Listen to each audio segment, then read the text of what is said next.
Hey, family.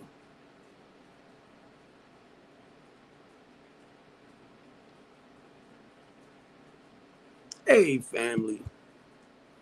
This is BMore's Real Team Talk Show. BMore's Real Team Talk Show. BMore's Team Talk Show. I don't. Yes, I did. Stop it. I'm talking to my tapper. Hey, Baltimore City. Hey, TikTok family. BMore's baby.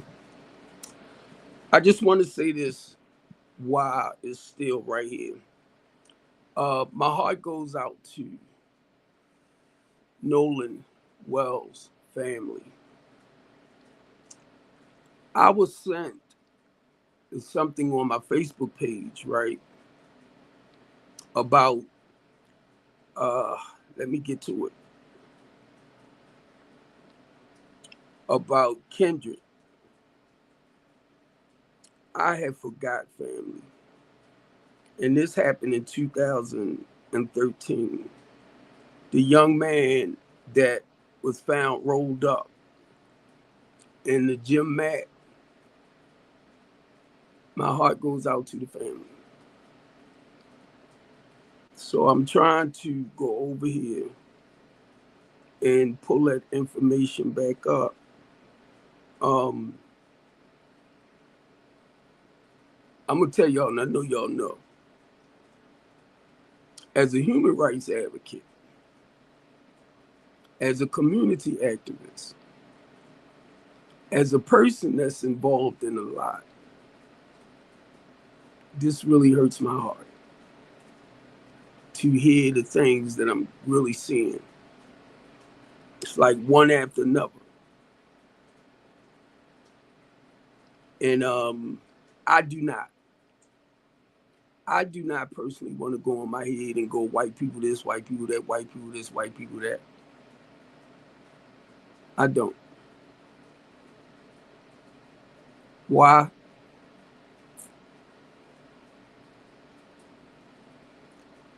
Do y'all think that we can live on this world and not deal with white people, Chinese people, Arab, Arab people, Hindu? We're not the only culture here. So I'm not going to put that bull crap in my mind. My son, girlfriend is white, and I call her my daughter-in-law. My niece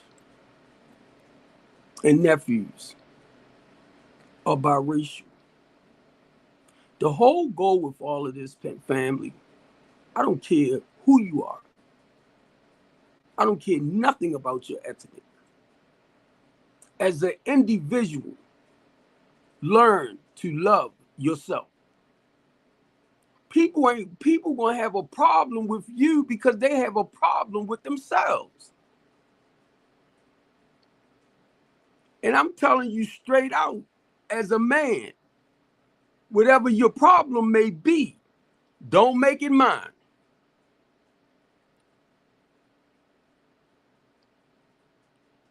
See, I'm only saying that because I know how I used to be. I know how I used to carry it. That's not the way I live my life today.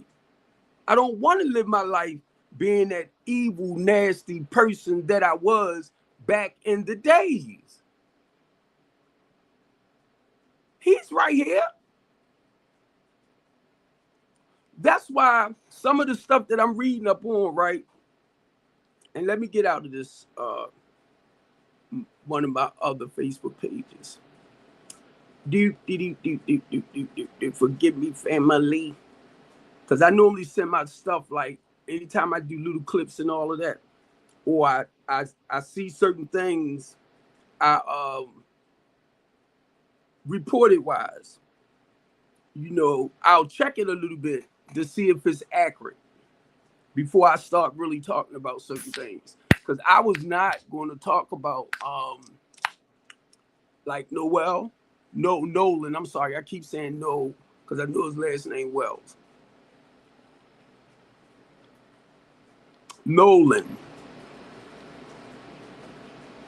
Y'all gotta understand, as a family man, that's very, very, very, very important to me.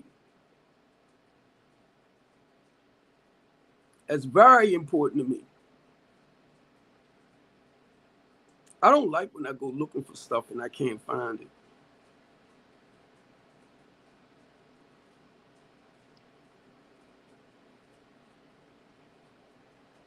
I don't like it. And then when I don't want it, it pops right up. Let me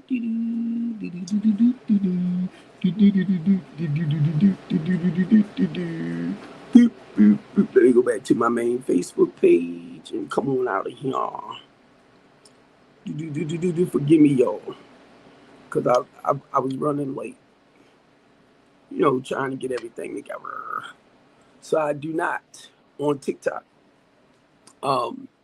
What I did put out, family, in my post is embracing our children, embracing our children. One thing I could say, right? Like I said, the way I raised my kids, my wife and I, totally different from the way we came up in the streets, in the hood.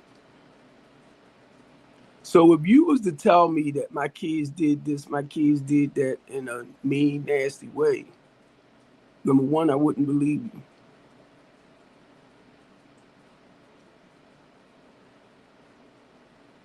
It's not to say that they might not, but I would not believe you. My mother taught me to respect my adults and to respect my teachers.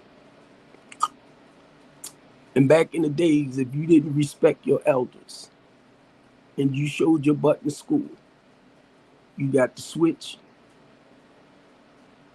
you got the ironing board, whatever they can get to throw. Go get a switch off the tree. The belt, I got 5 level belts. Well, they actually for my pants, right? But I like saying it because I'm old school. I'm going somewhere with this. Okay. I looked at the discipline my mother gave us, the way she used to do us family. I didn't realize until I got clean and I looked back over it, that was her way of disciplining her children, right? And I said, oh no, that was abuse. That was abuse. But now you got to look at how things was passed down generation after generation after generation. They gave it back. I had to learn to break that with mine. I would give you the 3 strikes. If you showing your butt, like I know sometimes, and I got to talk about Louis Steve. When kids showed off in school, it's normally because of their friends, you get me? And they want to be a part of. And I understand that, right? I understand that as a parent. That's why if I got that phone call, I would talk to you. I'm not going to, you can't do this, you can't do that. I'm not going to take that, give you like the three strikes. 3rd strike, that butt was mine.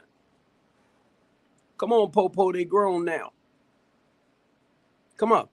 Come to me with that bull crap. And everything I know and how I was taught in foster care, I'll share that with you too. And I ain't saying they taught us to beat on no children, okay? Because when I did foster care, Most of the time you working with other children that's got a lot of trauma in them. So you have to learn strategies and coping with them and dealing with them. Conflict resolution.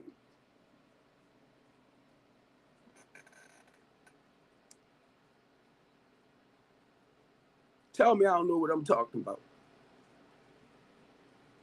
But now, since this is the BMore Teen Talk Show, I want to try to keep it lined right here. But I want to keep it lined up as a parent that has grown children now. And not only have grown children, I have an 18-year-old grandson. I'm in granddad mode.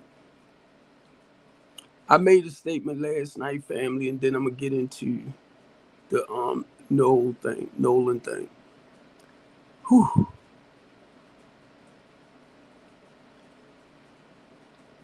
And it's not to knock nobody on TikTok, right? It's a shame how we create platforms deliberately that will have men and women degrading each other. Now, I understand we're going to have our differences. I understand all the disagreement, disagreement, stuff like that. But when you get into that category that you say all men or all women, that's not good. All men, all women. I slept with a lot of women throughout my years. That's why I call myself a retired sugar daddy. Hey, Steve, I call myself that because I don't live that life no more. So I like using the word retired, right? But the goal is to teach other young men and men that think that lifestyle is okay. I was actually selling my own self short. Didn't realize it, family, till I started doing work on myself. Steve McCoy in the building.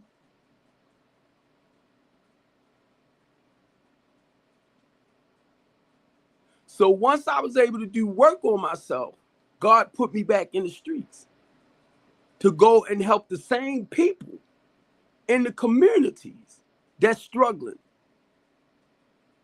with the smugs, with the alcohol, with the sleeping around, smacks, lying, manipulating, cheating, all of that. And then look, I'm talking about the man. And if your children recognize that type of mentality in you, human-wise, being negative, they're going to copy what they see. And then you wonder why your children are acting the way they are acting.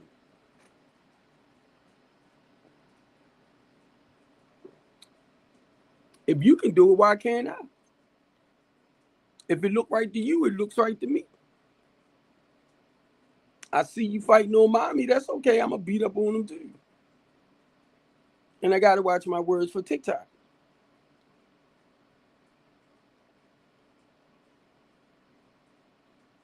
And I'm going to tell you a reason why I'm saying this right here. I watched Jeff Free behavior. I'm talking about Metcalf. When he called, what's his name? A watermelon felon. I said, there you go. There you go. And if you knew that was a racist statement, there you go. And you meant to say it. So it lets me know how you raised your boys, young man. Okay? I listened to their mother the other day when they did another interview. My thing is stop doing interviews because you're telling on yourself.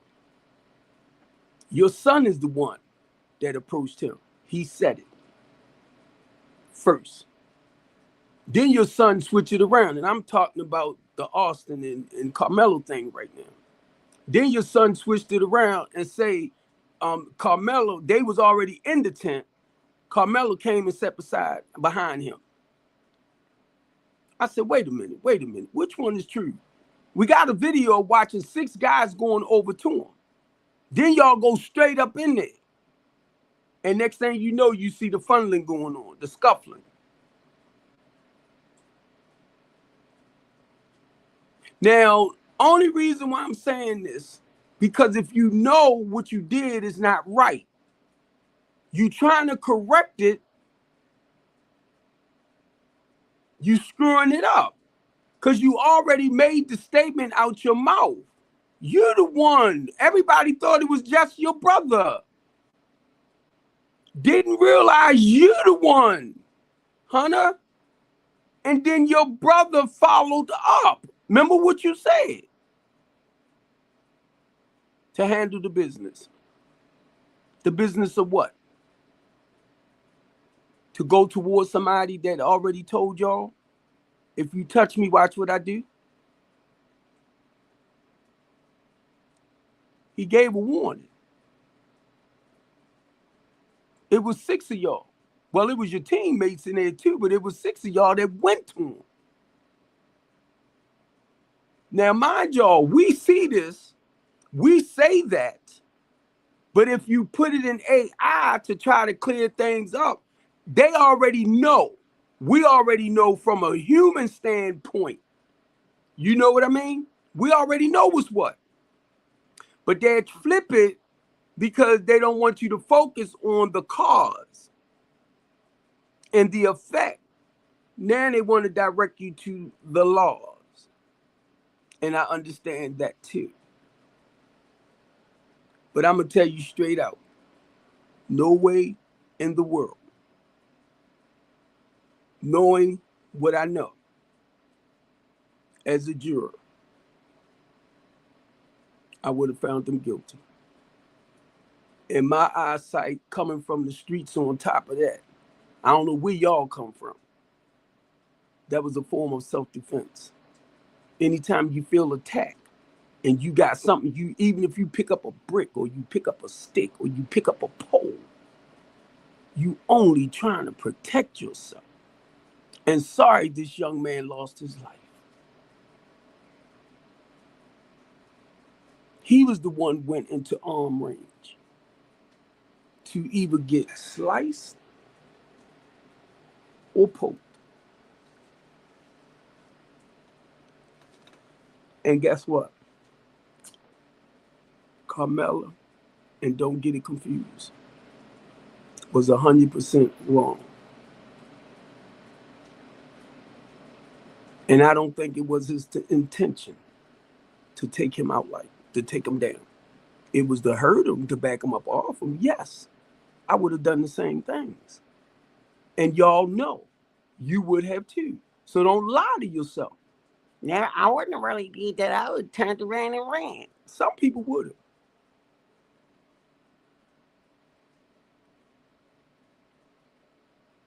Eventually he did.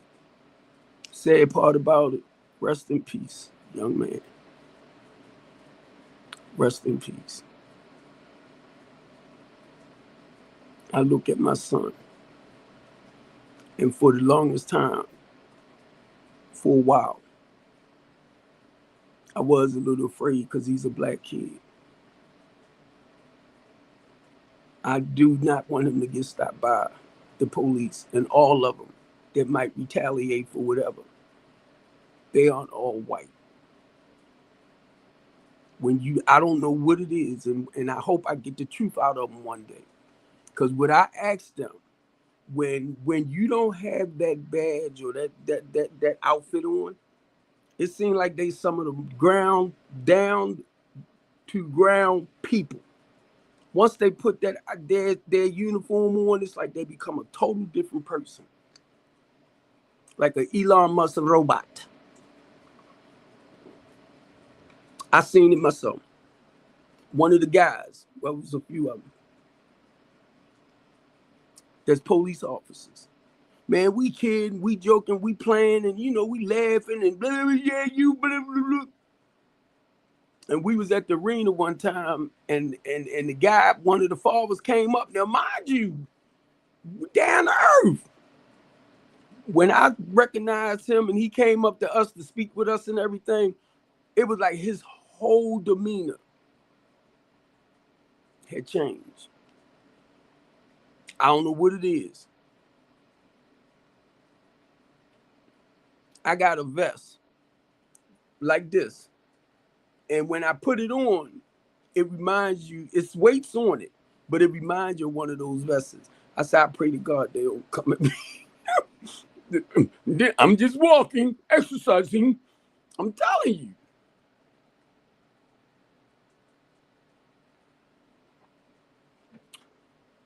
So look,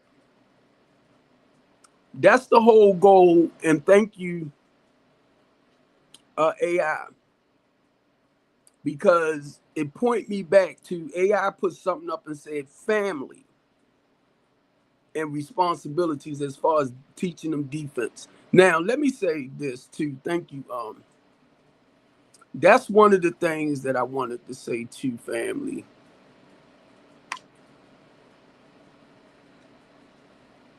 When you live a more, say, conservative, because I didn't know. I grew up in the hoods.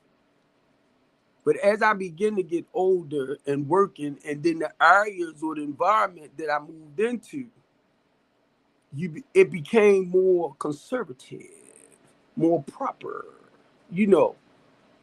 It's like, the old statement, family, when they say you can take the person out the hood or the ghetto, but you can't take the ghetto out the person.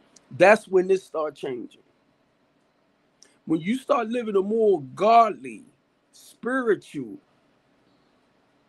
empowered, inspired, encouraged, with confidence, and y'all will now, ego is not a good thing for some people. Okay? But the reason why I'm saying this about the ego, the pride, the confidence, is because when you deal with low self-esteem, you gotta find positive stuff to build up to stand strong. And that's what a lot of people miss. So if you look at me now, look at the courage, look at the confidence in a more healthier way. Thank you, God. Thank you, Holy Spirit. In a more healthier way. So whenever you see me sounding bold and strong and mighty and powerful, that's the spirit in me. That's that warrior. That's that fighter. That's that guy that's now, the way things are in my life, I try to come with the solutions. And I'm good at that. Telling y'all right now, any situation we dealing with, I can sit down with the best of them. Police department, politicians, whatever. Know why? Because I do anyway. But in that process of sitting down, talking with them and everything, we're addressing an issue that's basically going on in the melanated community.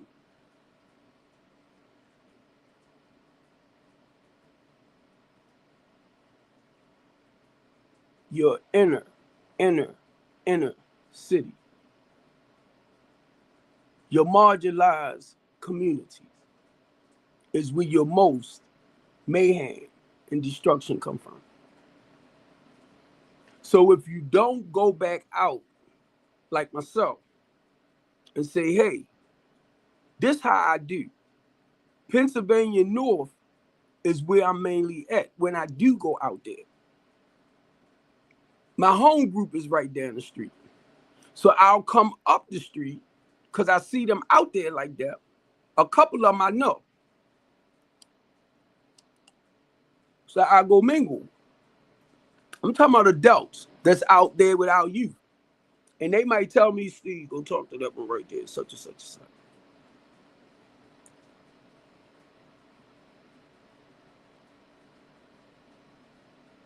Listen to what I'm saying. Now, mind you, y'all see what I got on my head and this and then. I will dress down to fit in because I come from it. I don't need to wear no suit, no tie. Into the inner city, talking to people that will look at people like myself with the suit and the tie, and oh, he's a square. Y'all call him simps, right? But see, when you go on the street and you give them a certain look, and they know you're an old head, what's up, nephew? Y'all being good out here? All right, now. Those are my words for some of them. Breaking the ice. You get it? You break the ice. Then you understand this. Because I used to do this. I put the package out. I would come up on the corner now and then. I was not the type of person that hung out on the corners. I had workers. Catch what I'm saying.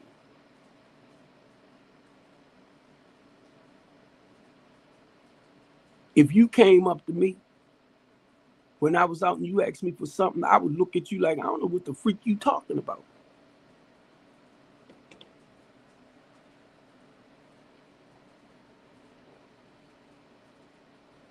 I ain't sit up there and say, oh, go to my boy right there.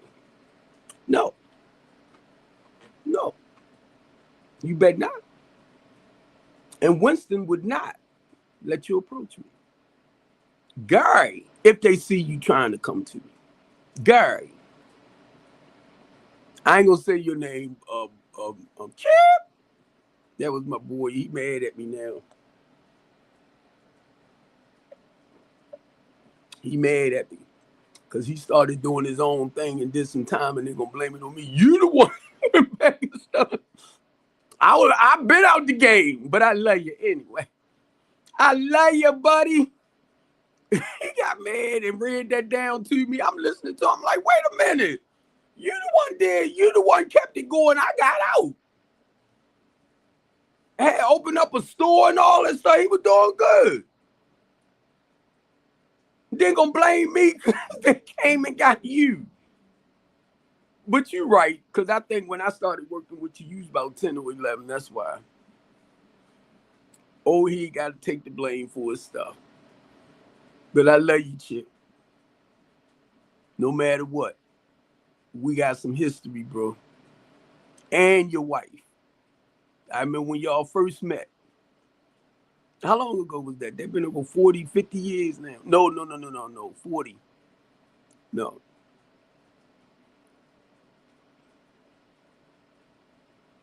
I'm proud of y'all. And the grandkids and everything. Man, I'm going to tell y'all. Melvin, Russell, somebody doing a movie, knocking down doors. I made a comment because I know Colonel Melvin Russell, right? And it's of his life. I said, I'm glad I've been out there game for 33 years, man. Actually, I thought he was talking about The Wire because I think the same person did The Wire. I could be wrong. But then they doing a movie of kicking in doors. I haven't watched The Wire yet. The reason why I haven't watched The Wire, family, because my family and us lived that life. It would bring back too much memories.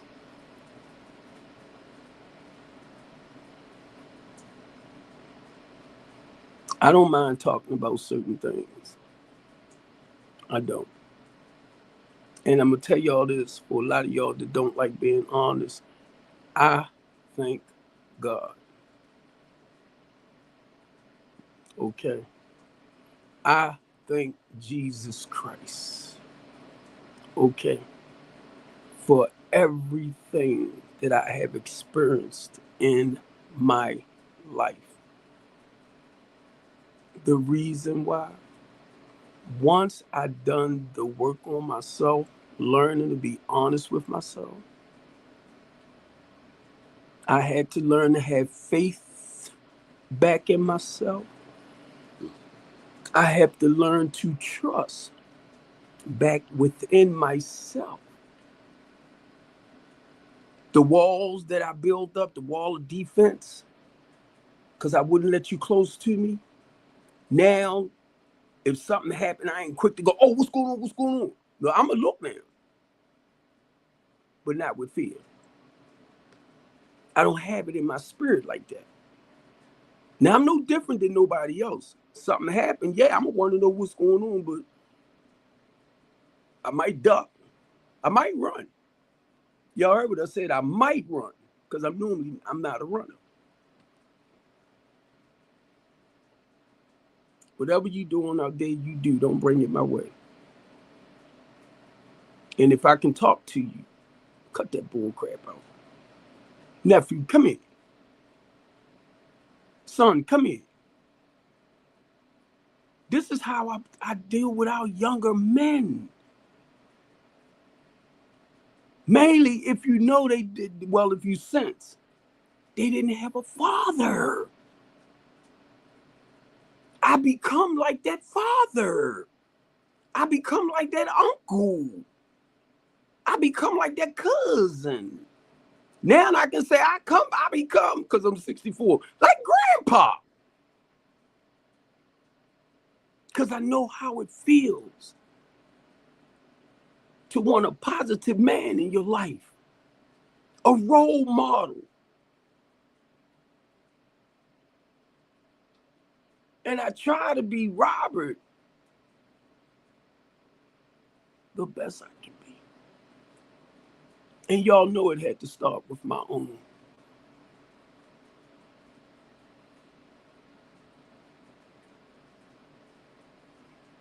That's why I started the BMore Real Team Talk family. I grew up without a father.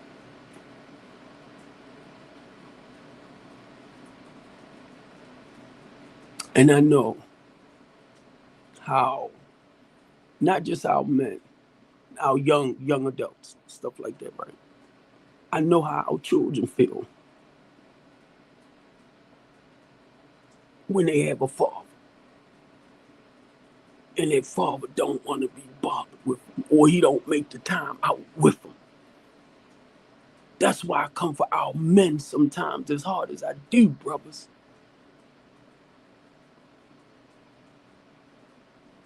Anytime I'm around my son, come in and give me a hug. I hug him. My daughters too now, because I want him to feel in here. I want him to feel, Daddy, like you, man. I didn't get that. I'm saying these things because when you got children, sometimes they might not find the words to really express where they at. But they just know they feeling something. You get me? Now that I've done the work on myself and I can put my words together, I can tell you, what's up, bird? I can tell you. Parents, I want you to listen. You are the voice for the children. You are the solution to whatever issues or problems they are having, because you are the one that has to get them the proper help that they need. Stop running. I'm looking at Nolan's mother, what she's doing.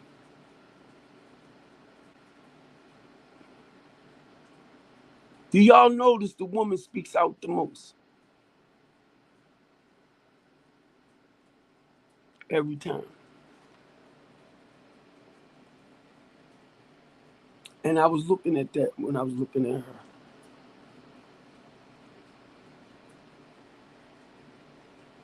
The father spoke. Then you got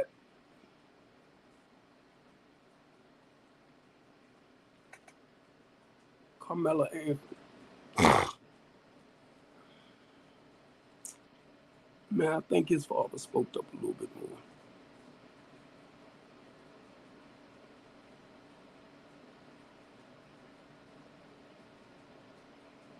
But it's normally the women, bro. Because the man, his pride, his ego, he don't want nobody seeing him cry. He don't want people to know that he hurt. I understand.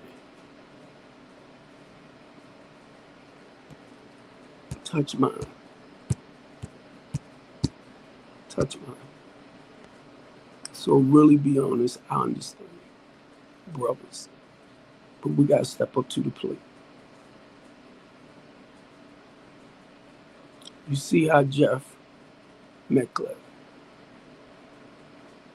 Even though I ain't like a lot of stuff he said out of his mouth, because then it made me look at him and look at his sons as bullies.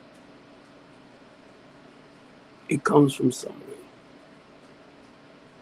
A lot of times we don't realize our behaviors. And I'm talking about as parents. Now, one thing I do, I take a 10-step inventory on Steve. A 10th step inventory. Where I have to sit still, Betty.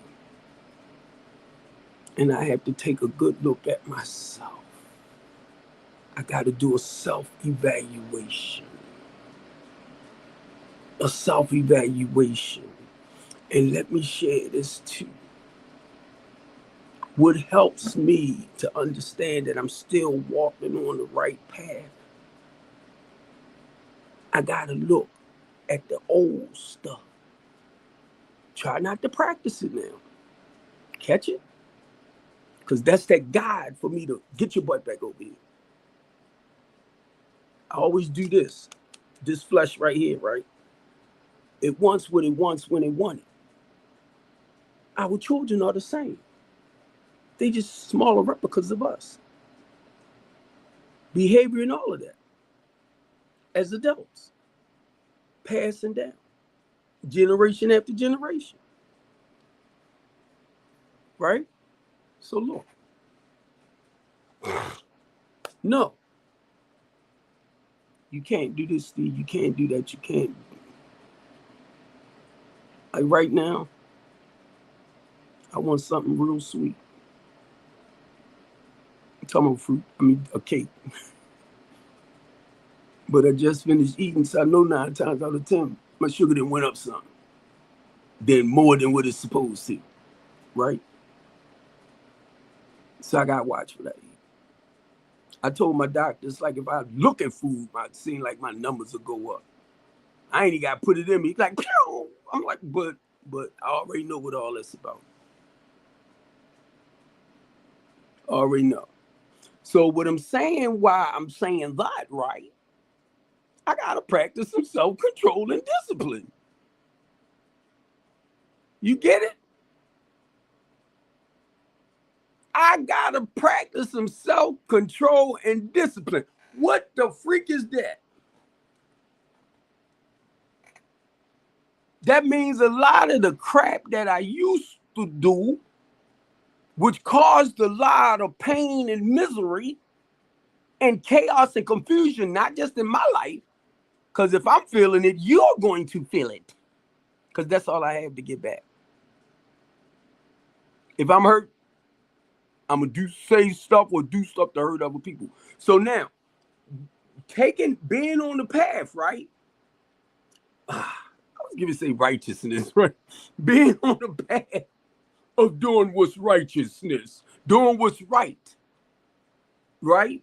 There's only 2 ways to go. Either you're going to do the right or you're going to do wrong. Whichever way. So a lot of times what I have to do, I have to take a real good look at myself to make sure I'm still on the straight and narrow. Hey, Pretty Brown. And as a result of saying that right, making sure that I'm on the straight and narrow, I have to look at this side. No, I ain't practicing this. Nope, I'm not caught up in that. No, I'm not caught up in this. Because that's now I'm doing my self-evaluation to make sure I'm not repeating the same things. And be honest with y'all, I ain't perfect at all. Because Betty, what's up, Big Sam? Sometimes, guess what? I'll be like, I want to go do this. I want to go do that. And you know it's wrong. Sometimes you just want to do it. Once again, no. I got to tell myself no. And why I'm saying all of this, Big Sambo, I'm looking at little Steve. I'm looking at Sienna. I'm looking at Tashira. I'm looking at Kaya. I'm looking at Ebony. I'm looking at the ones that I raised. My family close to me, right? I'm looking at the ones I raised, right? And we have to be a good living example for them or a prime example for them. They know. Number one, they know I always run off at my mom. My family already know that. Big mouth guy. They not used to seeing me on this side of the road as a community activist, as a human rights advocate.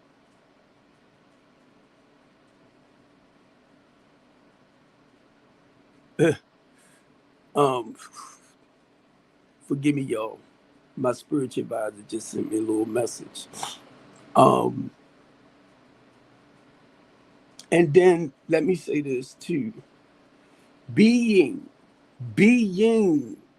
a God-fearing man. I'm not afraid of God. Don't get it wrong. I look at God as that parent. So I try to be obedient to what the word tells me. So I know when I repeat old behaviors, Copeland, I'm caught back up. That's why when y'all hear me talk, watch this, because I'm looking at the Bible right here where I'm at. When y'all hear me talk about my old stuff, I'm just sharing my Old Testament with y'all, my old testimony, and how God worked with me during that time. No matter what, he still had my back. Pew-pewed in the face, poked in the stomach. They ran off though.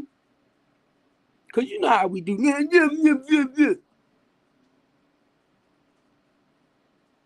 He had my back. Went out on several occasions using the smugs. People left me in the vest in the hallway,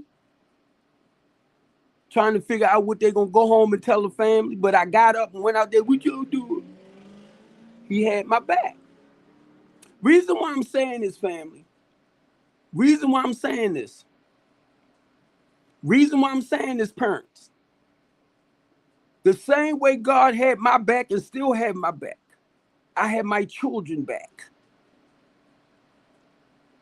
Learning from those mistakes was how I was able to become a better parent towards mine and others. I didn't lose you, did I?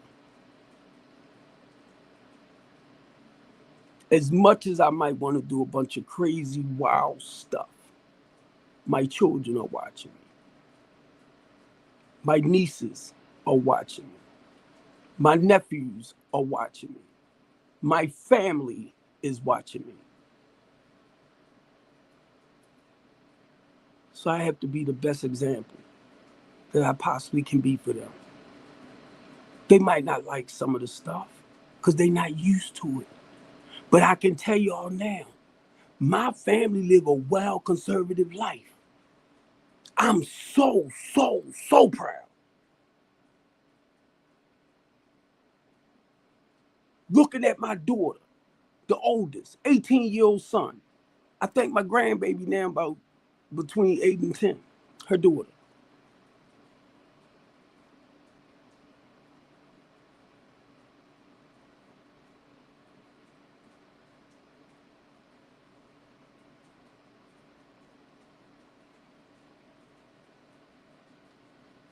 I'm proud of her. She got 2 children by the same guy. I can't even tell y'all if he helping her or not, but I know she doing her job.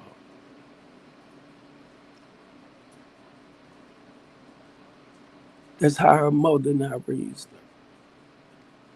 When I look at Kaya, she's on her own. That's my stepdaughter. When I look at Tashira, that's my daughter, but that's my stepdaughter. That's my daughter. I raised her since she was 2 months.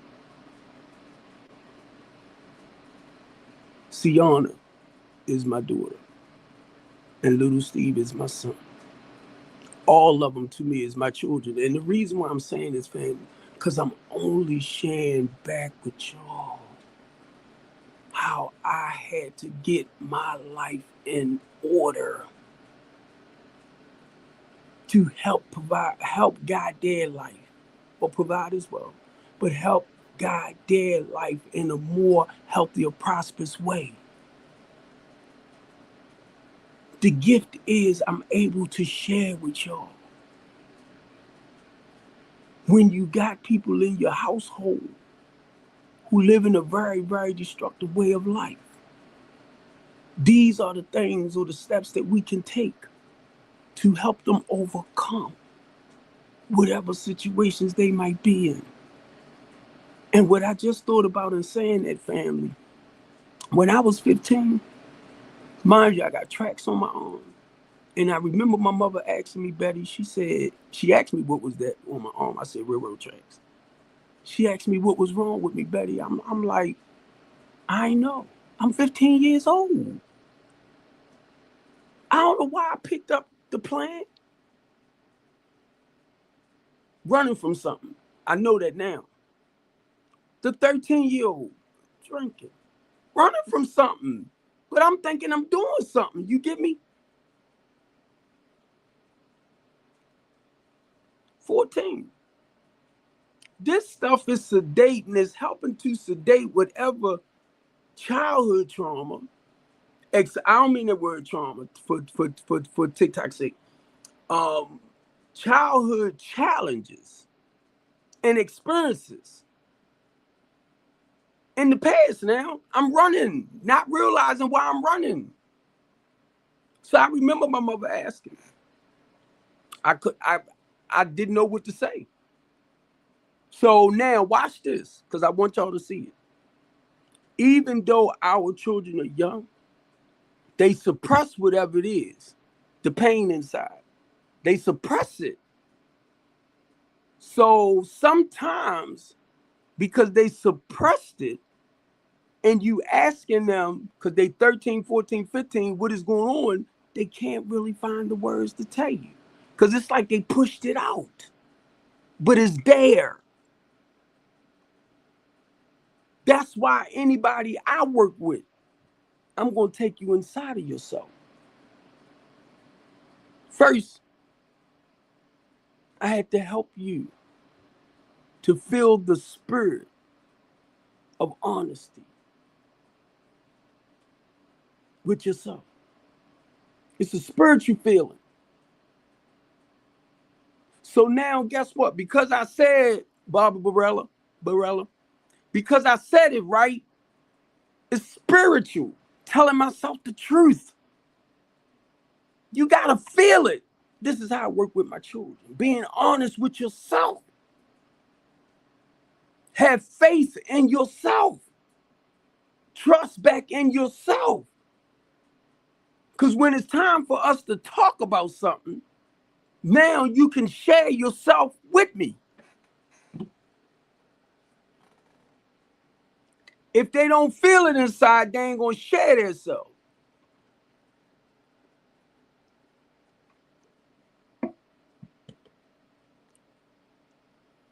Anytime, and mine's grown, they call me today. You know, as a parent, you can tell certain things, how they say stuff that they're going through certain things, right? You might say, you all right? Yeah, I'm all right. I'll be like, no, you're not. What's going on? Come on. And then guess what? If they don't want to talk, Betty, at that time, I'll be like, I'm here. You leave the door open. It might be right then and there. It might be a couple of hours. Might be a couple of days. All right, this is what was wrong with me. Okay, I knew it was something. But the goal is, guess what? No matter, Betty, whenever mine, because of my spiritual journey, because of my relationship and my connection with the spirit, is to build back up their spirit. Like encouraging words like, you're beautiful, you're sexy, you're gorgeous. My son, you all right, boy. You don't look as good as your dad, but you all right. He looked 10 times better than his phone. And then he got all his teeth at him. He got all his teeth. And my son be like, yeah, old man. I'm like, your father. You is my father. Boy. But I love it. AKA, that's how we play. That's how we play. But what I had to keep in mind too, don't forget, I'm their parent. I'm not your friend. But I have to fix it where they can be comfortable. And being a man of God, and I'm going to say this again, on my spiritual journey, learning to connect with myself, that's my whole goal with anybody that come in my life. And if I feel like, if I see you don't really know you, trust you, you dealing with low self-esteem and stuff like that, I'm going to start saying stuff to build up your courage, your confidence and stuff. To get you out of that space in your head that you in. Psychological. Anybody that comes in my life. And if I'm feeling you out now, because I have the gift of spiritual insight. So I'm tuned into you. And the goal is, once I connect, is to build your spirit. If I see that your spirit is low and your energy is low, it's to build up. It's to comfort you. And when I say this, family, because a lot of women, Betty, Pro, when my girls was like 10, I realized their mother's self-esteem was low. You get it, Isabel? And I tried to build up that. I'm not a professional. So my girls 10, I would tell them, Pookie, you're beautiful, you're gorgeous, you're sexy. I wanted them to feel it. Feel it inside. You know why?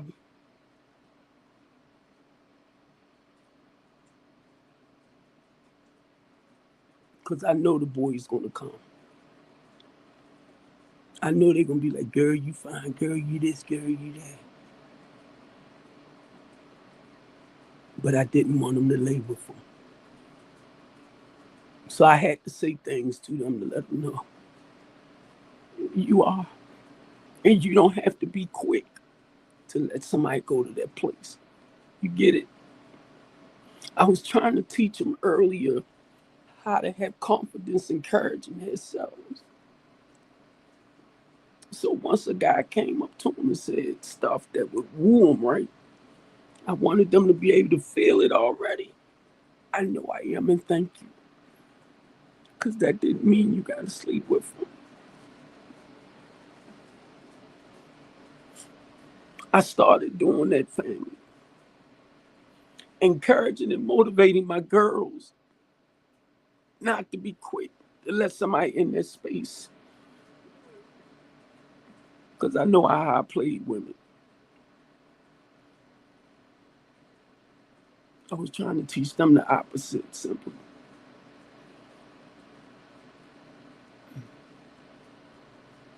Because when you feel good about yourself, when you feel special about yourself, You'll stop taking yourself for granted. A lot of times people don't understand when you have, I'm going to say a 304, which I have to say that for TikTok's sake, right? 9 times out of 10, they hurt me inside. They looking for love in all the wrong places. You know why? That was me.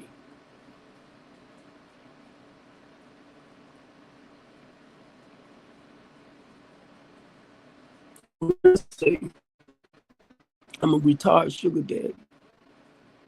When you look at the 304s, keep in mind, they looking for money, and I'm looking to spend it. Brothers, don't play with Big Arm. You the same way. But you lied to yourself. That's why when I say I'm a retired 304, any man that think it's okay to sleep with this one, that one, this one, that one, this one, that one, what you think you are? You ain't no different than the ones you sleeping with, man. You selling yourself. I ain't realized that till I started doing work on myself. I was taking this body, and I was laying it on other women. I was selling my own self short, paying for their services. Did y'all catch that? I was a male 304. I be telling brothers that on TikTok, it's like they don't get it. I'm like, you ain't no different than, because guess what? I was caught up in the game. It wasn't until I came out that I realized I'm no different than the one on the corner. I was pulling up in the car. I might have seen a few of them together, like 5 of them, and one caught my attention. Hey. And believe me, I went on a hunt. I was like that roaring lion. I'm telling y'all, I was a beast. I'm talking about Steve Copeland TikTok. I seen myself like that lion going through the city, right? On a hunt.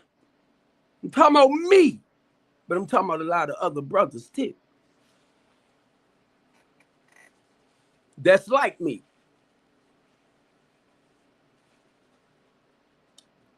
Now, flip it. Remember what I said? I was a 304. I had to raise Steve totally different. One, I didn't brag about that lifestyle to my son. Boy, you need to do this. Boy, you need to do that. No. Because that's what the old heads did to me. So I had to flip it. See how I might talk about certain things and watch how I talk about flipping it. I love the connection my son had with his mother.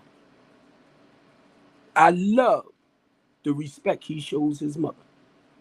I love the respect he shows his sisters. And I love the respect that they show back to him. I love the respect that little Steve's girlfriend shows him. And she's a YT. Little Steve can't have everything. He's allergic to seafood. Well, some stuff. When all of us go eat, she orders his meal because he do steak. And she'll tell a person what to do. One year when they took me out for Father's Day, I wanted to go to this place, a seafood place. She said, little Steve can't go. He's allergic to that. I said, oh my God, she got his back. Do y'all know how important that is? And they've been together since Catholic school. Still together. Reason why I'm saying that, right? I'm not looking at her because she's white. I'm looking at this young lady that my son started talking to, and she has his best interest too. And not only that, she's in college to be a nurse.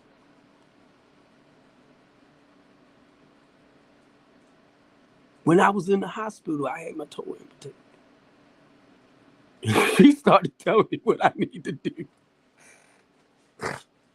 And I said, I got somebody got my back to do home care. You get me? You get me? And guess what? I took a picture of my toe when it got abused, me stumbling on it, right? I stumped it. So it was bruised. She asked on Steve to tell me, send her that picture. I said, okay.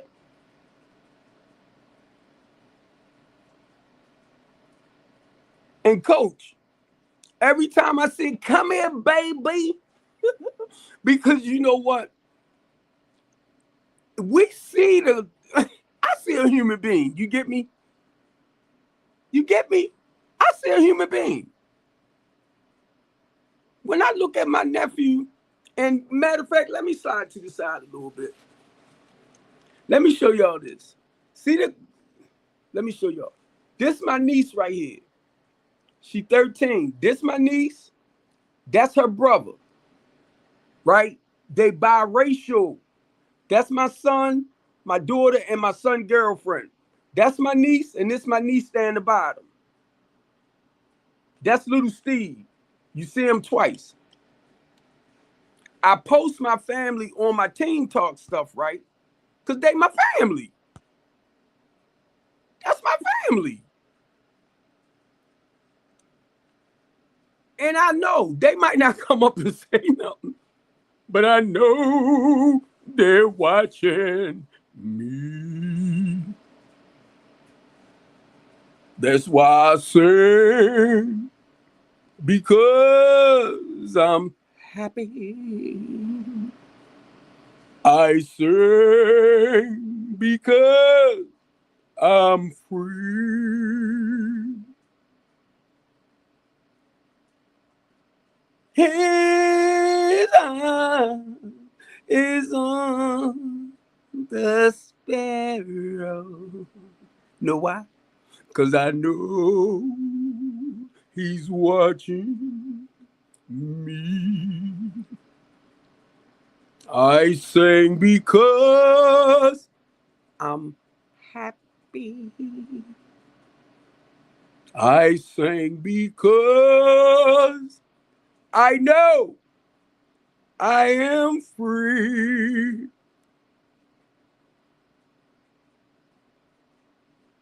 Y'all see why I do what I do? I'm only giving back. I'm only giving back. I appreciate y'all. I live stream the TikTok family. And while I'm live streaming the TikTok on my iPad, I stream to 6 other live platforms. YouTube, Twitch, X. I be wanting to say Twitter for X. YouTube. I'm so retarded. Right here in my face. YouTube, X, Twitch, right in my face. And 3 of my Facebook pages. Stephen Copeland, 59. Strengthen the community. I'm looking at 6 platforms. 1, 2, 3, 4, 5, 6 in my main Facebook page. While I'm sitting here, I'm streaming all together to 7 platforms.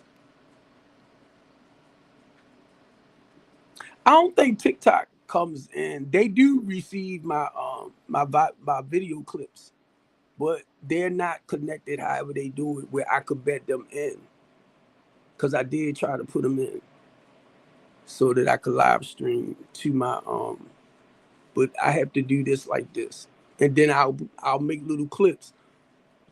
Once the short video clips from here go over there. What's up, Sam? Once the short video clips go over there, right? They're accept 5. I can't do no more than 5. Sometimes I'll go and sneak in some other ones if I think it's important, y'all. But look, let me do this real quick. Okay, family. And I'm looking at my time over here so I can remember when I go back to make my clips. Um, I did not want to talk too much about Nolan until I got more information about what's going on. Now, keep in mind, for a lot of y'all that don't understand, I'm a community journalist. Okay, I'm a community organizer. I'm a community activist. They just titles. I'm a human rights advocate. So when it comes down to people's rights being violated, what's up, hood? I pay attention to that. Anytime you got somebody like Ben Crump, Al Sharpton and them, the NAACP, your civil rights group. Oh man, congratulations. I think I seen one of your videos where you was in the community too. I was just strolling. Congratulations, nephew. He just did a drive down in his area. Food drive, I'm sorry.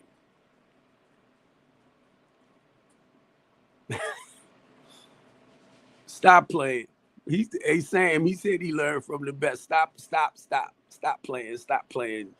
Might have my ego fly out of here. But no, man, I'm proud of you, man. I really am. I'm really, really proud of you and the work you're doing with the children and everything. And one thing I can say, Sam, about Hood Jedi, he just don't talk it. He will show you little video clips of the things that he's doing in the community. That's how I try to do family. It's not that I just say things. Now, I try to help people understand this is a talk show. This is a talk show. It's not one of your regular, like on TikTok wise. It's not one of your regular platforms that's full of chaos and confusion.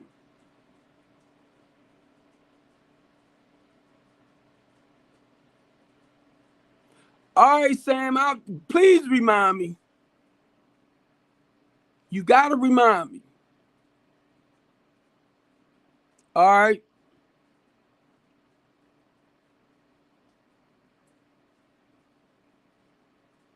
All right. Hey, Sam, what I do, keep in mind, I try to stay real close to like Uncle T, Van Brooks,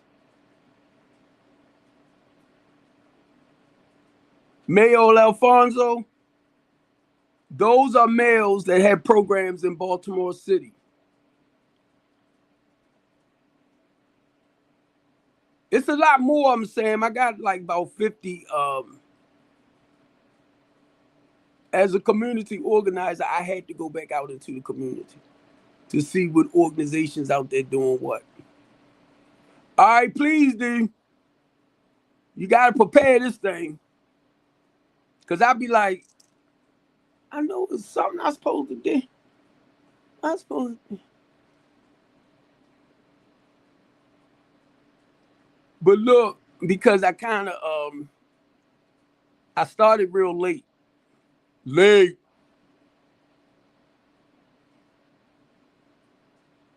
Because I normally eat around about 3, 4 along that line. Hey, Lord Steve, I normally eat during that time.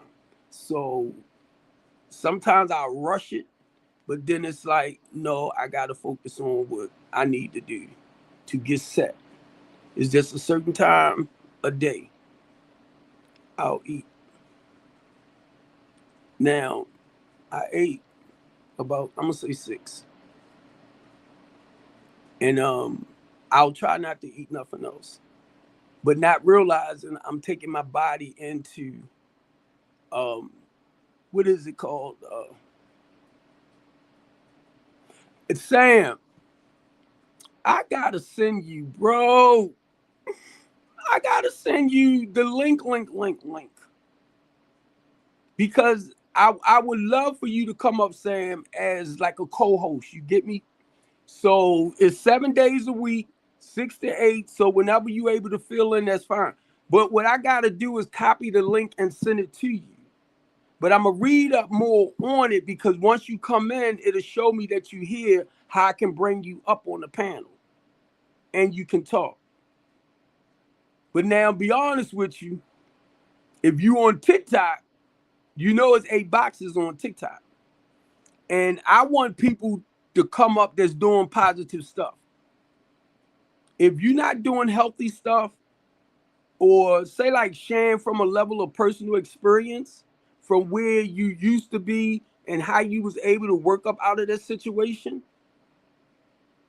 and live a more productive way of life, that's the process and road of recovery. We don't want people to stay stuck. At least I don't.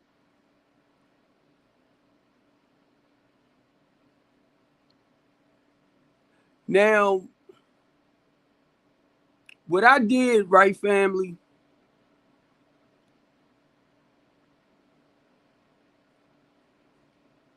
I have to go to Snoop. I have to go to fact check to see how much information they have in their system about they got court documents and all of that. Where if you need to ask certain things, they give you what's in their system.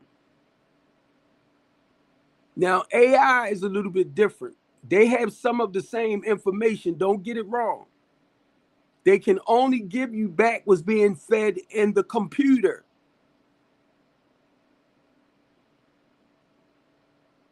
I got you, bro.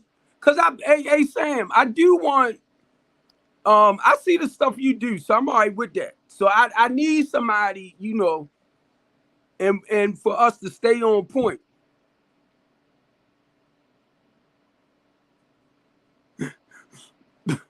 Hey Sam, I like that. He said, I know I know the time, right?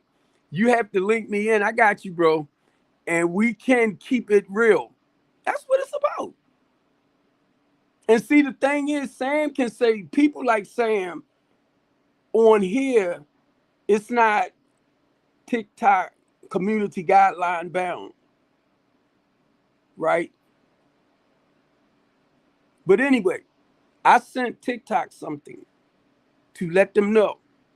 Y'all know, y'all already know, I'm a community activist. I'm a human rights advocate. Y'all know, according to your community guidelines, I try to stick there because it's not about tearing people apart, but it's talking about certain situations and then helping people understand what you can do to come up out of it. So I had to send them some stuff to let them know, basically, because y'all know who I am. Y'all know I talk about politics. Y'all know I talk about religion. Y'all know I talk about the recovery process. Y'all know.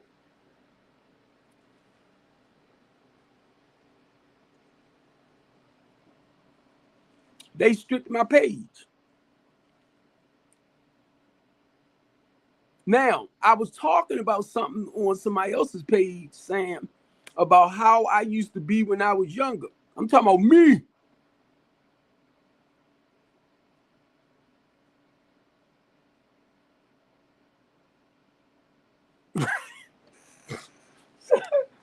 Sam said, if you ain't lying though, Sam. Look, we keeping it real. Let people know who talk and who walk their talk. And see, that's be honest with you, that's Bible. That's Bible. A lot of the stuff, Sam, I learned how to reconstruct my life from Bible, as well as we know that the 12-step spiritual program with the traditions was orchestrated from the Bible into plain, simple words for people who's not religious. That didn't fly over nobody's head, did it?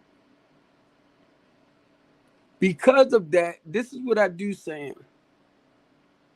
I don't know what your religious belief may be.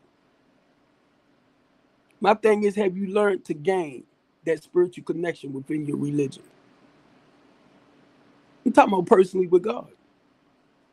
You already know the traditions, you already know the guidelines, and whatever religious sector you're in, accordingly.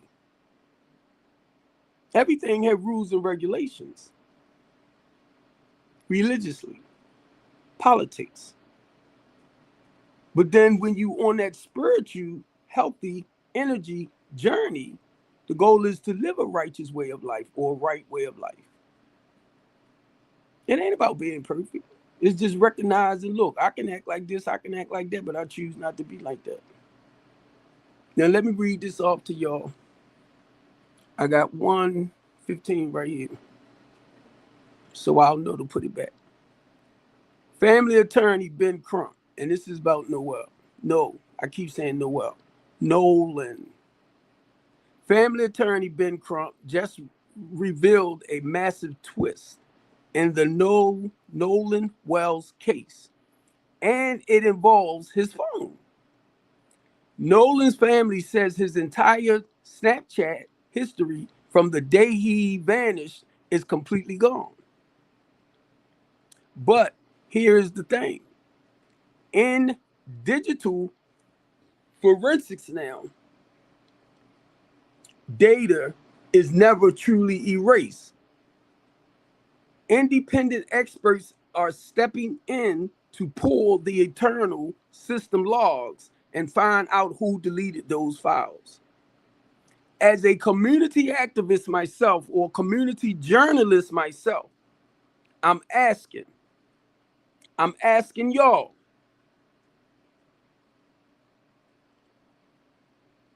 why was $1,000 bounty allegedly offered for his phone? Y'all know what happened? I heard him talking about it, and I had to double check to make sure it was correct. The guy, Warren, had his phone. Warren called his mother and told his mother that he didn't leave the island with them. But he never once told his mother that he had his phone in his pocket. You know how they found his phone? By tapping it. And it directed them to Warren. Why you didn't tell his mother you had his phone? Then on top of that, the guy Jack, I don't know how he reached out to the father, but to let the father know he had his keys, his car keys. His father came over to the house to get the car keys. Now Jack don't know where the car keys are. Somebody called the phone while the father was there and said that the car keys was on the Xbox. Let me, that's why I said I didn't really want to,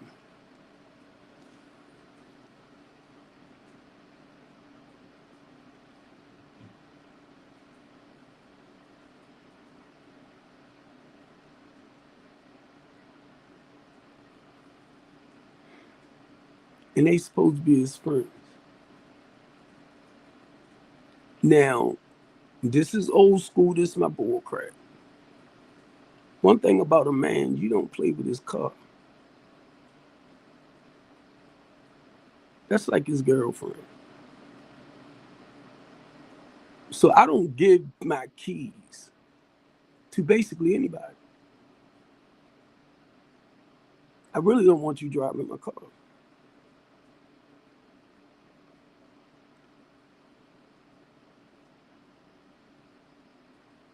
Sam said the white boys unalived him, but God made his body rise so that justice will be done. You know what? I didn't even really want to touch it.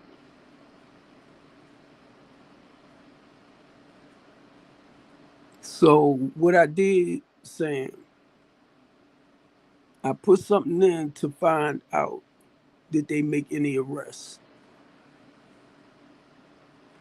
I want to say this to you law enforcers, right? You so-called freaking detectives. How can you justify this young man having his phone but call his mother to tell his mother that they left the island without him? He stayed back, but you got his phone. Then you did not tell the mother that you had his phone.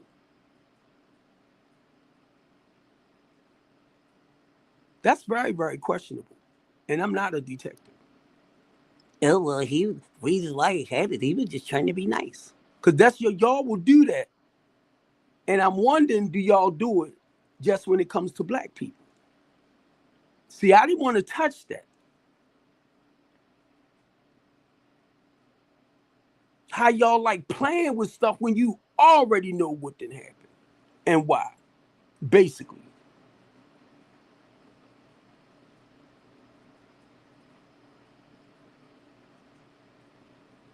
So what they haven't, they might have, I haven't read back up on it yet, but they haven't called it the unaliving or the homicide. They haven't called it that. Now, what Ben Crump did, they did the autopsy where they at. Ben Crump sent the body to DC.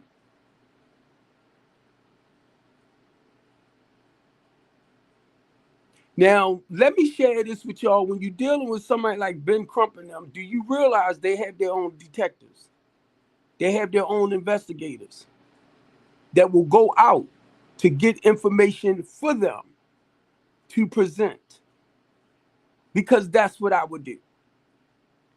As a community, I was gonna say activist, that one too. Anything that happens close within the vicinity, and I can walk up to it to ask questions, or you ain't gotta even ask questions. Look what I'm doing. Because the people gonna start talking.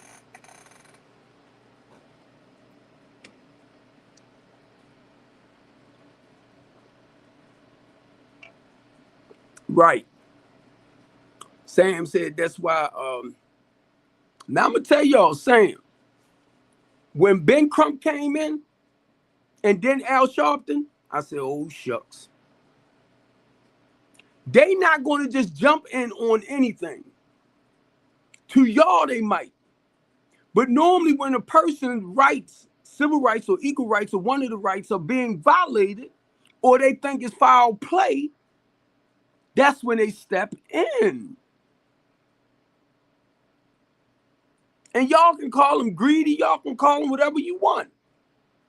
They basically civil rights fighters, lawyers. And if you don't understand, because you're not walking in that lane, I'm trying to help make it clear for you. Anytime they come in, it's foul play. Something ain't right. And they see it.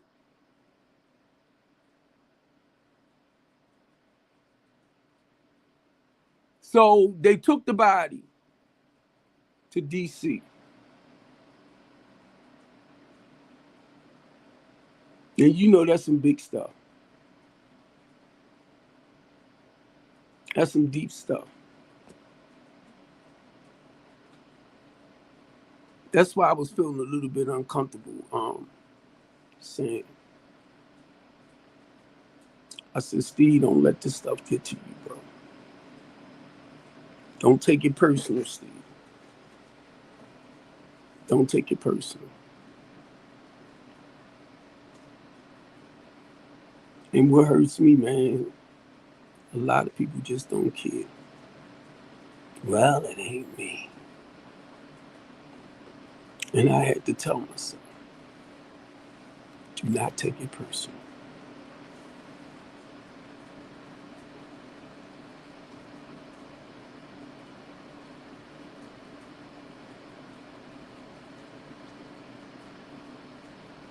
It sounded so simple.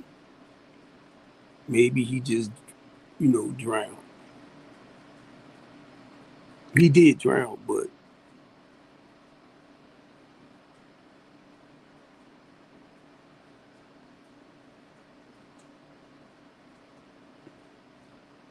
I had to look up some stuff, right? When a young black man goes missing under suspicious circumstances, right? The official narrative often moves too fast to close the case. They did. That is why civil right firms use paralegal investigations. That's what my daughter did. They hired their own chief investors to re-interview the witness and demand federal interventions. Y'all know, as an advocate myself, in Baltimore City,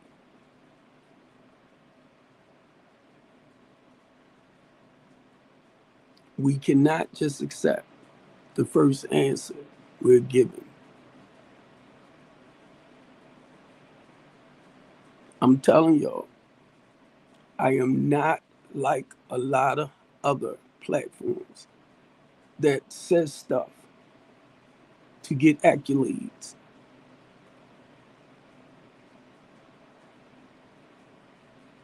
I know, Sam. That's why I said, you know what?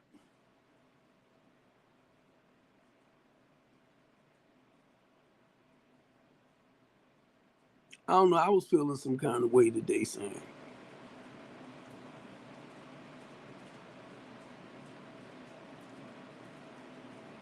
And for some reason, Sam, God been having me look at like post-traumatic slavery syndrome, right? Marfa, 21 black genocide.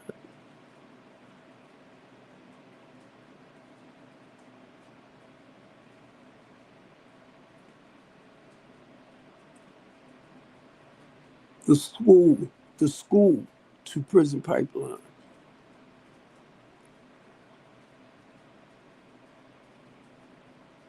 Now, out of all of this that I'm saying, Sam, is to help break that slave man mentality within the brain. Sam said, I'm not going to sugarcoat this. It's black boys being hung down Georgia. And I've been noticing a lot of this too. Texas and Mississippi. Texas and Mississippi.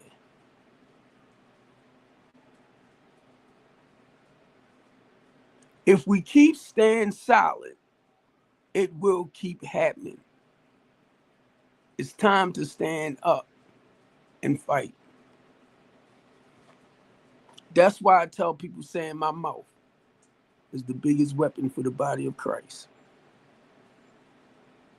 You're not the only one. Everyone should be strapping on their marching boots because we need to go to the streets.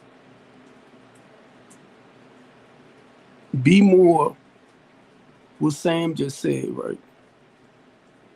Team talk. It's about empowering, inspiring, encouraging, motivating our youth.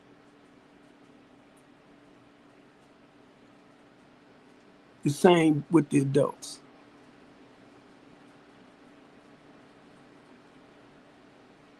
A lot of us, like myself, 64 years old, I done lived a good life. I ain't gone nowhere yet. Through my 20s, through my 30s, through my 40s, through my 50s, and now working through the 60s. A lot of y'all that's young might take that for granted. Old man. Uh-huh. Uh-huh. You better hope you get old, because you never know. There's a time to be born, and there's a time when God gonna call you back home. And you know what, Sam? As a deacon, right? And I went to certain funerals, and I spoke. I would read that scripture off. There's a season and a time, or a time and a season for everything in life. That's why you have your bad days and then you end up having your good days. It's a season. It's a time for us to go through certain things. And it even talks about it's a time to be born. And it's going to be a time where he called you back home. And he never said when. I was looking at that, Sam, because I was looking at the women that makes the decision. Watch what I'm saying. They're not forced. They made the decision to do AB. They made the decision to do AB.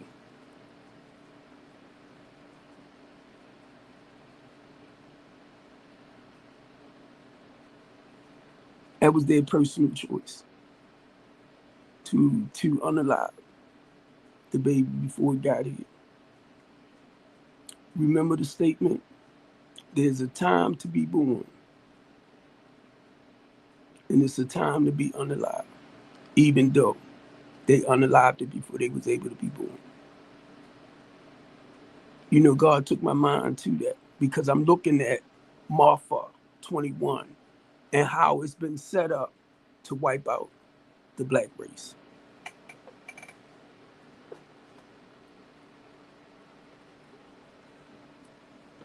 It's by design. When we as black men stand up for our young black generation, because they are our legacy, and we still have hatred live in this country.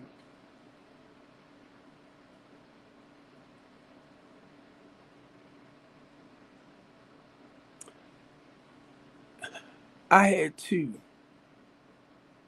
white officers, right, Sam, came together, created some charges. I was going to say the white boy. The officer, right, me and him would talk. Talking about how he want to leave a legacy behind for his kids, and I'm talking about how I'm doing what I'm doing. You know, as a community activist, we talking. This sucker created 14 charges and had me put away. Then the detective lady, because they called me around to talk to me, and she asked me certain questions, and y'all know I'm a talker. She said, "That's all you got to do is say yes or no." I said, "No, I won't. You ask a question, I'm explaining." When she got me indicted, I knew she was mad, and she created 3 more charges and a fake police report. Then they white, and the reason why I'm saying this, TikTok, you know, deep in my heart, no matter what, and I talk about it, I had to learn to forgive them. Oh yeah, sometimes I go in my head. I want them to be punished. Right? But guess what, Sam? That's when God showed me the power of the paper and the pen.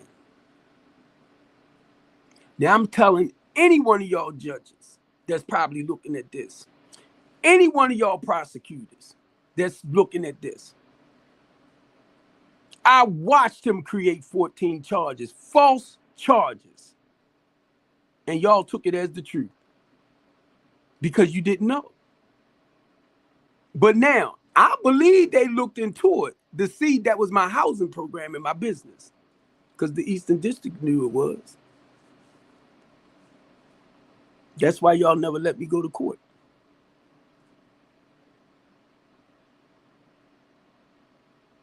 You right, Sam. And guess what? When I was over the prison, I mentioned them, and other inmates was telling me about them. Most of them was black. And if they in the Eastern District, they know the ones that really work with you, and they know the ones that set you up. They taught me a lot. Now, I got firsthand experience. Community activist, community organizer, recovering addict. The name of the business, strengthen the community. It's not called destroying the community. It's building back up in the black community. So why did y'all have to create these fake charges? Because I wouldn't bow down to y'all bullcrap.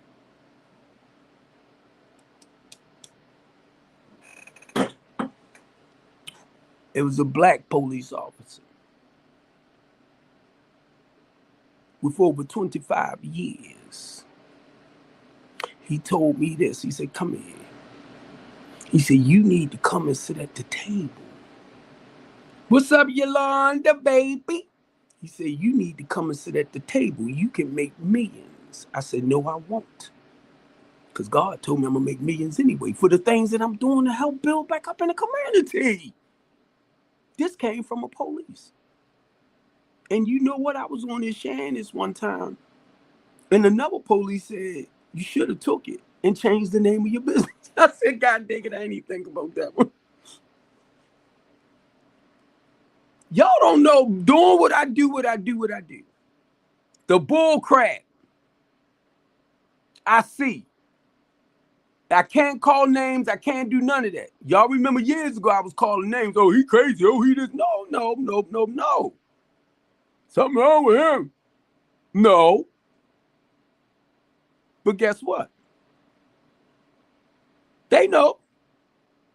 I call Brandon Scott nephew. When I see him, see his wife, his kids, come here, nephew. Antonio Hayes. I grew up with his mother and father and them. James Torrance and them. I grew up west. Kwaisi.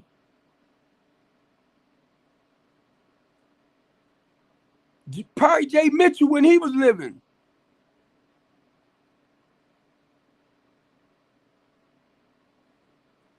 But I did not know, family. I did not know that God was going to take me on this end to become an ordained deacon.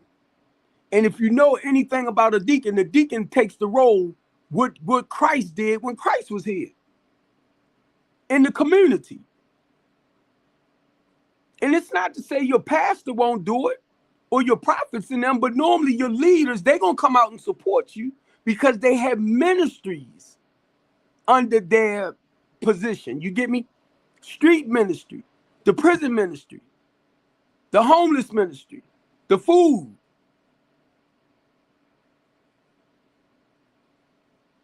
Underneath of that one church. That's how I know a lot of y'all don't know. Y'all don't go to church.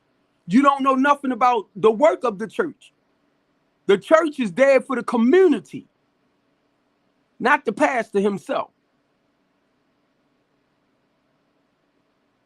It's for the community. Sam said, the battle is not over, so we can't get comfortable. Martin, Malcolm, Sharpton, Jackson told us. He's mentioning the names. I know y'all know the names. It's not time to let up. Our voices is the most powerful weapon.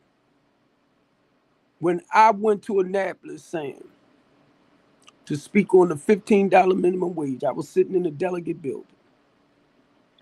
And God said, you walking in the footsteps of some great men. As an activist, as a civil rights, as a human rights advocate.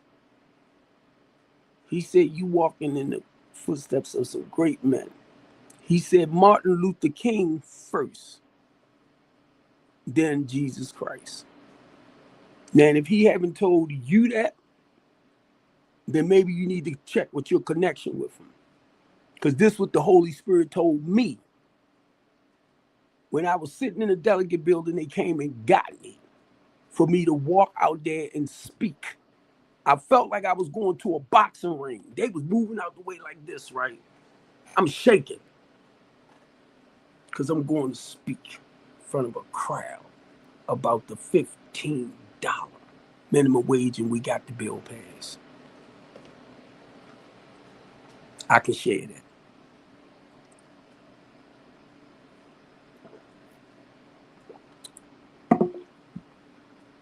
We got it passed. I told y'all we fought for the plane over Baltimore City to help reduce the unalive rate, the pew rate. It did stay here for almost a year. They accepted it, then they got rid of it. It was 343 unalives. Now, for the year 2025, it ended with 133. I didn't believe it. I didn't believe it.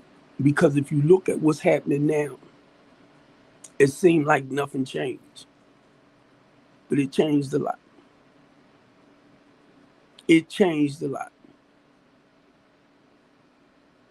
You got we, ours, us out there.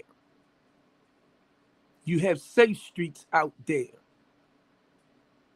You have Baltimore peace movement out there. You have hugs, don't pew pew out there. You got Lisa Moloch out there. You got Cherie Rogers out there.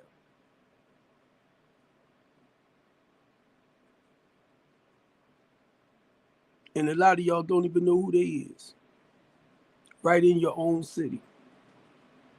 Right in your own community. Rather they're east, rather they're west, rather they're south, rather they're north.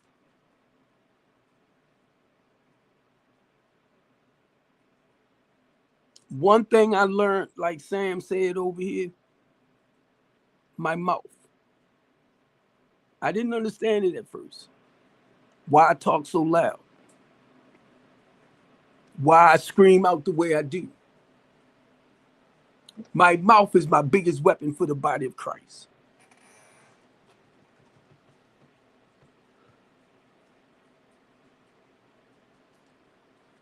And it's not pretty sometimes. It's not pretty when you trying to encourage and motivate or you fighting against evil. It's not pretty. I can't go to evil and say, In the name of Jesus, I rebuke you. In the name of Jesus, I rebuke you. you think that sucker gonna take me serious? Come on.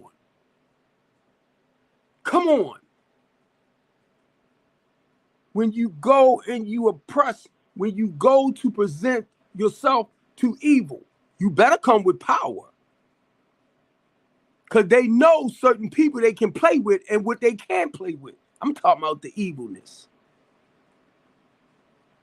But see what y'all are doing. Well, not like that. You ain't fuck like that. Okay. That's you. I want to see people's lives change. Mentally, emotionally, and spiritually.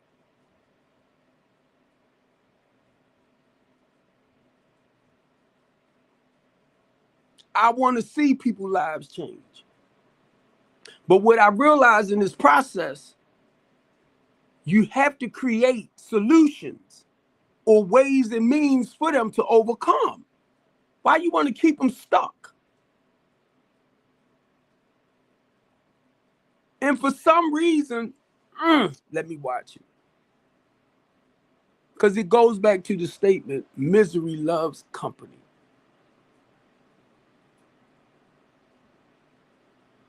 A lot of times people take, my heart is into everything I do. My love and my compassion, and people take it for a joke. Then I'm a father. I'm a grandfather. I got daughters. I raise my nieces and them.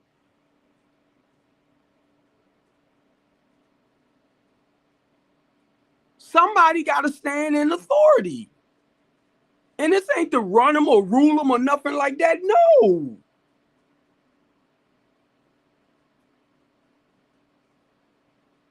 The women in my family are some most powerful, amazing women. I call them my boss lady. You know why? Because I raised them to be strong, mighty, and powerful.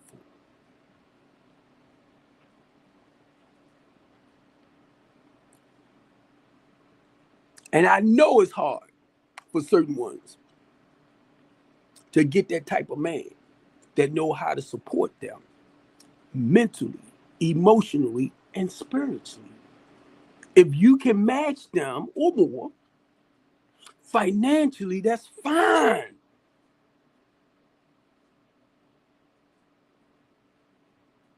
My 25-year-old daughter got her own place, apartment for her, paying $1,600 a month. 25 years old. Do you think I want some man just living up off of her? Well, what's wrong with that? No, what's wrong with you? Why would you want to bring yourself into her place? Knowing she got a car payment, knowing she got car insurance, knowing she paying rent and stuff. But you want to live up off of her, and a lot of y'all will accept dudes like that. Because you don't see nothing wrong with it. Long as he banging. Because that's all he got going for you. And you all right with that. Then you take a man like me. When I met my first wife, she's still in the house that I was going to say she got. She went and got a house when we was married for us. But I ended up walking away. She's still in the house to this day. My second wife, she wanted a house by the time she turned 28. By the time she turned 28, we was buying a house. Had 2 cars. Who you think made the car payments and car insurance stuff? She ain't had to worry about too much of nothing. The mortgage was what, $1,500 a month. Only thing she did was give me $6 towards the mortgage. I took care of everything else.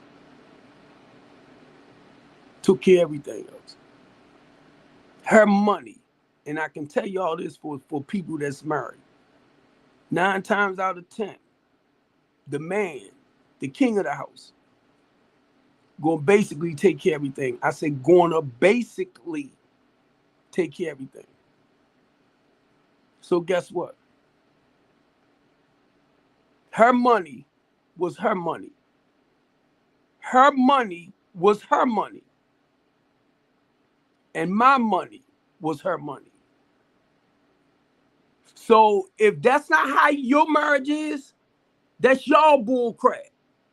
Okay, that's the way y'all work it. My wife and my kids can tell y'all, my ex now, say like she needed $1,000 by next week from me paying basically everything. They would let me know at least a week or 2 ahead of time. I'm talking about my children too. So I hear a lot of y'all on here, and I don't even know what type of world y'all in. My wife ain't had to worry about nothing. And my children never had to worry about nothing. And they still don't. But y'all don't like when I talk like that. Because all men. That's how you got it in your head. All men, not this man.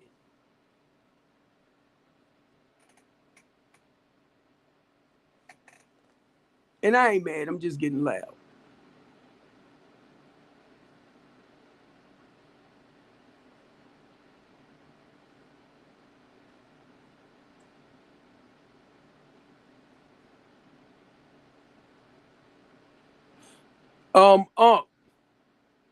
Look, I mean, Sam, I was going to read that, right? But certain things I have to watch how I transfer it over to TikTok, right?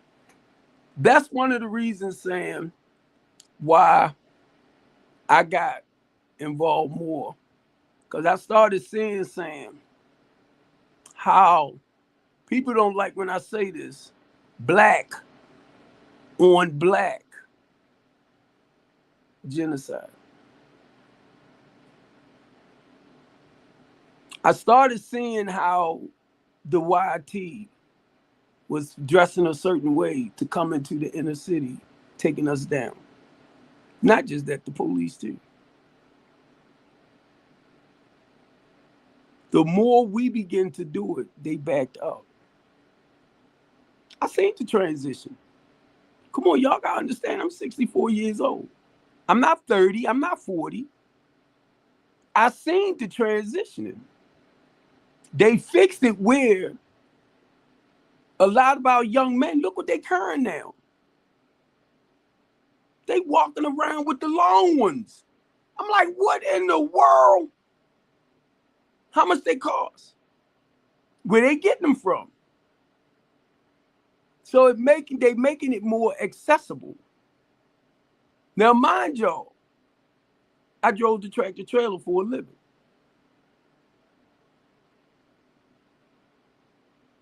I pulled containers. And a lot of places that we would take them containers into, it was DEA in there.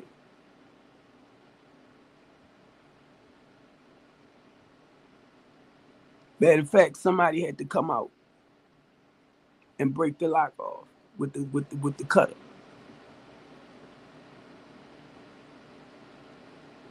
I used to be at one point before 9/11. I used to can go in the airport without police them escorting me around. I'm talking about driving the tractor trailer. I'm talking about the airport where the president plane be at. Oops, planes. That airport. Army bases. So now, when you travel, and that's why I love local, and you see some of the places, even in DC,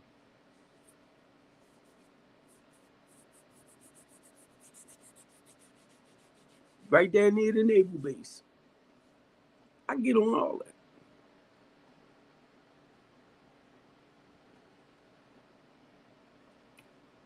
Because I have hazmat on my license. So that means I have a clearance. But now look,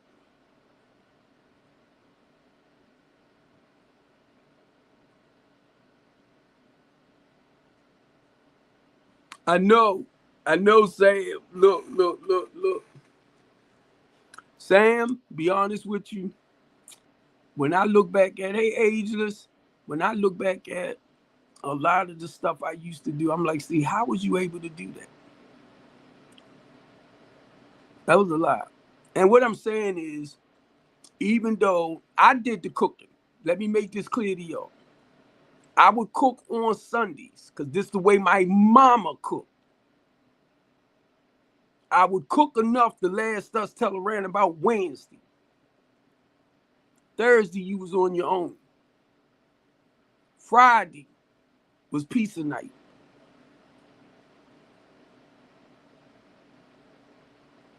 And it would start all over again. I ain't even putting Saturday out because it's like it just went for itself. But that's the way I was raised. And still to this day, I do a lot of baking chicken. So I'll put it in a pan for Sunday. It'll last me till about Tuesday or Wednesday. It all depends on how much I got. Because y'all know I can't eat a lot. That's the way I was taught. My mother used to fry chicken. And if we ate pig feet, she fried chicken. If my mother cooked the ham, she fried chicken. If my mother did spare ribs, she fried chicken. Macaroni and cheese from scratch. That's how I grew up. Only thing I wasn't good at is baking, like pies and stuff like that. But when it came to cooking, down home cooking.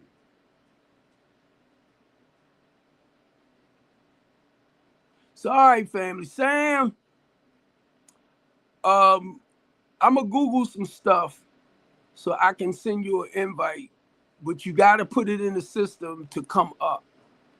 And prayerfully, once I send it to you, each time I come up, you'll be able to just log in to come up on the platform. Uh-uh. I must have had this up too high. I got it on 93. That thing should have been over 200 by now. So I must got to take it down to like 23. My tapper. All right, family, excuse me. Tomorrow is BMore Team Talk as well.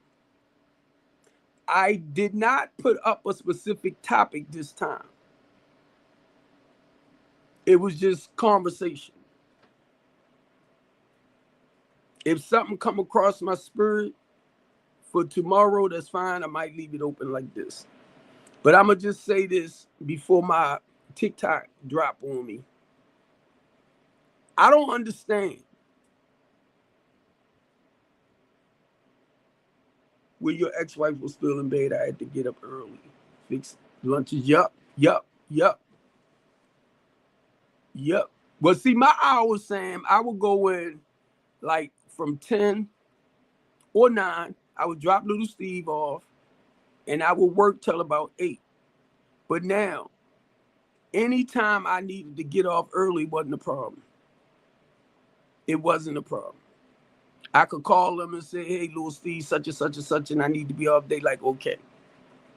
That's one thing I could say about FedEx during those times and Dewey Powell. They ain't had no problem working with me and working with the schedule. That's why sometimes I say I don't know how in the world I was able to do this and do that, doctor's appointments and stuff like that. Sometimes I would take time off and I would tell them they ain't got to pay me. That was money that we calculated, but I would save it for another time. So I'm gonna end this on TikTok because this thing is gonna drop. I got 11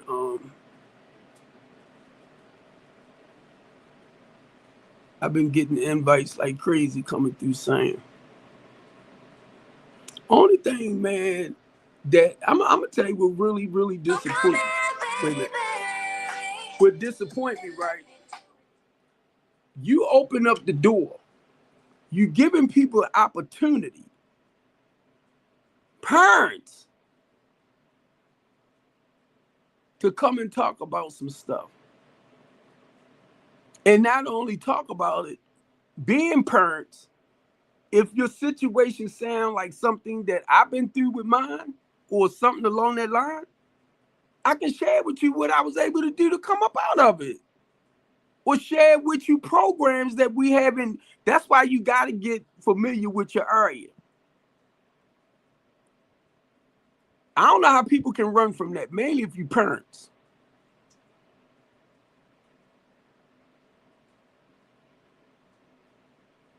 You advocating for your children.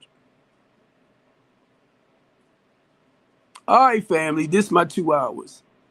Love y'all. I'm out.